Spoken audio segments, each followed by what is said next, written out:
এই গাইজ ভাত নাখায় আৰু ৰাতিপুৱা মৰ্ণিঙত দালি আৰু কিবা বনাই দিলে নাখায়, খালি আলু পিটিকা ভাত খাই। সি ভাত খাব পৰাই মানে 2-3 বছৰৰ পৰাই তাক ভাত নিজে খাব দিয়া হানে হৈছে। দা খোৱা, আঞ্জা দিলে নাখায়, এনেকৈ ভাত দি থৈ দিওঁ ধুনীয়াকৈ তাকে খায়। হ'লেও মানে ইমান খাব নাজানে তথাপিতো আৰু ইফালে মই আজি তাক চামোচা বনাই দিব লাগিব বোলে। সি কৈ আছে বেটাই মা চামোচা বনাই দিবা বুলি, চিঙৰা।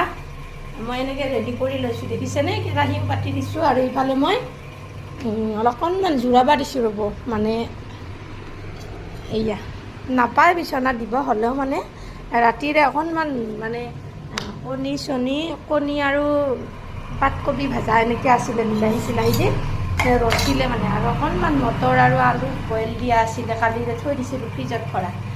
এইটো থৈ দিছিলোঁ, তেতিয়া মানে কি হ'ল এতিয়া আকৌ সেনেকৈ বনাই দিওঁ ৰ'ব চামোচা। খাই নে নাখায় চাওক, দেখিছেনে? বাই।